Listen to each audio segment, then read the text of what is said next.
Tingginya konsumsi masyarakat terhadap bumbu dan rempah dalam olahan makanan membuat penjualan lada bubuk banyak peminatnya. Namun, kondisi ini justru menjadi ladang bagi sejumlah oknum pedagang curang. Demi meraup untung berlipat, mereka sengaja membuat lada bubuk dengan campuran semen. Indonesia adalah negeri kaya rempah. Konsumsi bumbu dan rempah dalam olahan makanan sangat tinggi, baik untuk kebutuhan rumah tangga ataupun bisnis kuliner. Seiring dengan kebutuhan masyarakat yang memilih cara praktis, maka penjualan lada dalam bentuk serbuk atau bubuk juga banyak peminatnya. Mirisnya, ini justru menjadi ladang bagi sejumlah oknum pedagang curang. Mereka sengaja membuat lada bubuk dari semen. Dalam penelusuran kami di pasar, keberadaan biji lada utuh yang biasa dijual dalam kemasan kecil sudah jarang ditemukan. Di beberapa pasar yang kami kunjungi, lada bubuk mudah dijumpai, baik yang memakai merek ataupun curah dengan berat beragam. Bahkan dijual dalam bentuk eceran Rp1.000. Kami pun menemukan oknum yang ikut meraup untung dengan cara tidak terpuji, yakni mencampur lada dengan semen. Sebut saja namanya Cai-Cai. Ia mengoplos lada bubuk dari bahan semen putih dan semen hitam. Cai-Cai memilih memalsukan lada dalam bentuk bubuk karena dinilai lebih mudah ketimbang lada utuh. Cai-Cai sudah 4 bulan menjalankan bisnis lada palsu seorang diri. Awalnya ia berkomplot dengan 7 orang rekannya membuat lada palsu dengan campuran semen. Barang-barang dikira cuman merek masing-masing. Semua 7 orang. Lihat orang. Lihatin, hari aja ikut barang. Setelah saya jalan masing-masing 3 bulan 4 bulan bentrok. Nah ribut lah tekcok udah mencak nih sekarang ya. Setelah saya jalan masing-masing. Kepada kami, Cai-Cai menunjukkan bagaimana ia mengoplos lada yang ia jual ke beberapa pelanggannya. Cai-Cai mencampur bubuk lada dengan semen putih dan semen hitam. Penggunaan semen putih dan semen hitam agar warna bubuk lada oplosannya mirip dengan bubuk lada asli. Jika warna yang diinginkan telah sesuai, lada oplosan ia kemas dalam plastik. Tiap kemasan berisi 2 sendok lada bubuk oplosan atau sekitar 15 gram dengan harga jual Rp1.500. Untuk mengelabui pelanggan, Cai-Cai menggunakan merek atau label yang ia buat sendiri. Siapa sangka, lada yang selintas sama dengan bubuk lada asli ternyata berbahan baku semen. Produk lada oplosan buatan Cai-Cai tidak ia jual ke pasar-pasar ataupun warung kelotong. Menurutnya, untuk bisa tembus ke pasar, Cai-Cai harus bekerja sama dengan pihak keamanan pasar. Selain itu, beberapa temannya sudah terlebih dulu menguasai beberapa toko bumbu, sehingga ia memilih pangsa pasar lain. Langsung nego ke pasar sendiri atau kok? Kalaupun dia ada yang bisa masuk, ya mungkin ya main di tempat keamanan, gimana? Ya sih mainnya sama keamanan. Kalau pasar-pasar begini kan masih main manja, main apa? Cuman kalau yang main di pasar lumayan. Kalau kita megang satu tokonya itu lumayan lah, lagi sampai 10 toko, 15 toko bumbu pasar bisa kita drop. Cai-Cai pun menyasar pemilik warung makan yang sudah kenal dan percaya dengan Cai-Cai. Para pembeli lada oplosan milik Cai-Cai tak tahu bahwa lada tersebut adalah aspal alias asli, tapi palsu. Meski penggunaan bumbu dapur seperti lada hanya dikonsumsi dalam jumlah sedikit di tiap racikan masakan, namun jika berasal dari bahan yang tidak layak konsumsi, maka bisa mengancam kesehatan. Apalagi semen meskipun dalam jumlah sedikit tetap saja tidak bisa dicerna oleh tubuh. Jadi kalau misalnya semen itu masuk ke dalam saluran cerna, dia tidak akan dicerna oleh enzim-enzim pencernaan gitu, dia tidak akan dicerna, tapi dia akan mengendap dan merusak permukaan lambung gitu. Itu yang berbahaya.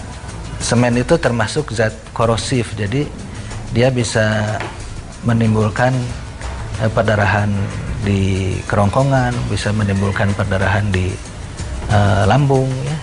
Jadi nanti keluhannya bisa ada muntah berwarna hitam, atau kalau sudah banyak perdarahannya maka akan timbul muntahnya bisa berwarna merah, kemerahan.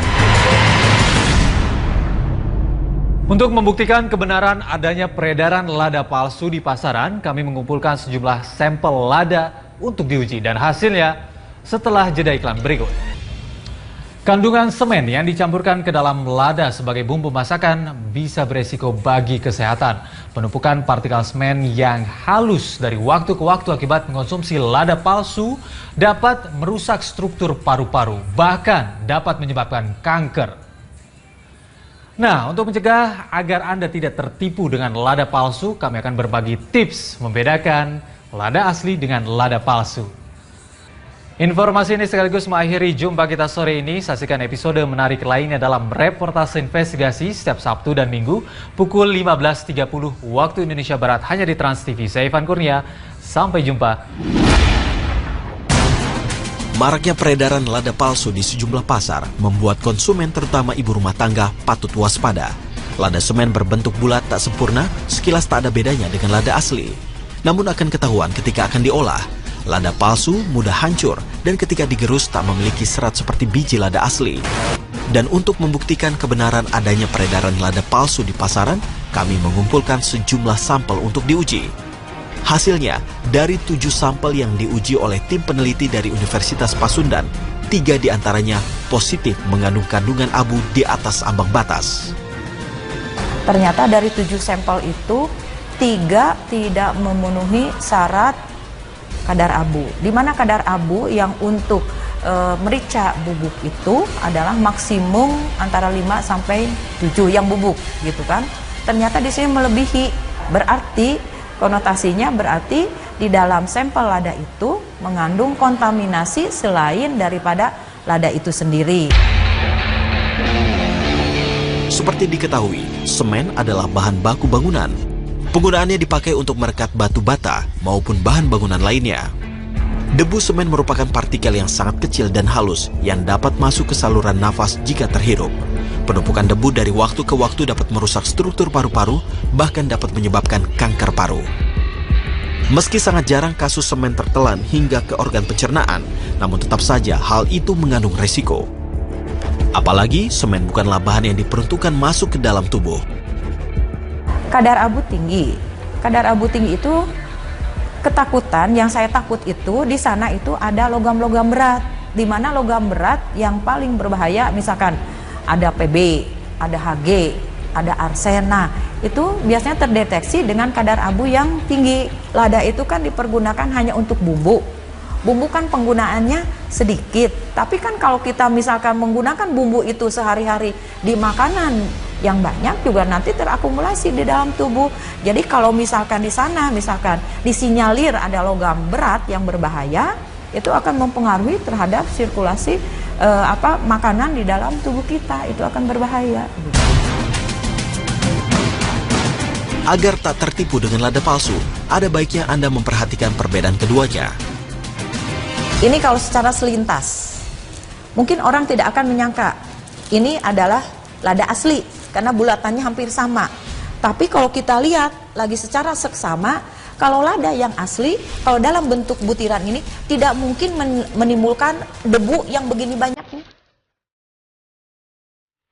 Bentuk biji lada palsu tidak bulat sempurna. Jika diperhatikan, biji lada palsu tidak memiliki serat alami. Warna lada palsu juga lebih putih jika dibandingkan dengan lada yang asli. Lada asli sangat keras dan tak bisa hancur meski ditekan dengan jari. Sedangkan lada palsu mudah sekali pecah. Jika dimasukkan ke dalam air, lada palsu akan cepat hancur, sedangkan lada asli tetap bulat utuh. Perhatikan juga bagian kemasannya. Jika kemasan plastik terlihat berdebu, maka Anda patut waspada. Warna pada lada bubuk asli dan palsu sedikit berbeda. Lada palsu lebih putih dibanding lada bubuk yang asli. Ini adalah sampel yang masuk ke jurusan Teknologi Pangan Universitas Pasundan. Ini ladanya lada bubuk. Nah, tadi saya katakan bahwa yang sebelah kiri saya ini kadar abunya sudah tinggi. Ini sudah tidak wajar lagi. Sedangkan yang di sini, yang di sebelah kanan saya, ini kadar abunya memenuhi syarat standar nasional Indonesia. Nah, kalau kita lihat selintas, coba kita ini kan ya. Nah, ini warnanya, coba lihat. Kelihatan kan warnanya? Nah, yang ini putih banget kan? Putih sekali. Ini kalau saya katakan ini hampir menyerupai pada kapur, warna kapur kan ya. Terus kemudian dari aroma. Nah, kita lihat ini volumenya banyak kan, beratnya banyak. Ini sedikit. Kalau dicium di aroma, ini enggak tercium. Harusnya kan ini yang menyengat. Kalau lada kita cium sedikit aja langsung. Apalagi dalam jumlah yang banyak kan, kesini itu ada senyawa yang masuk ke dalam aliran udara di hidung kita. Nah ini biarpun sedikit, nah khasnya lada sudah tercium di sini. Membuat hidangan sehat untuk keluarga adalah hal utama. Pemilihan bumbu atau rempah serta bahan makanan yang sehat adalah prioritas. Jadi, tetaplah menjadi konsumen yang cerdas. Tim Reportase Investigasi.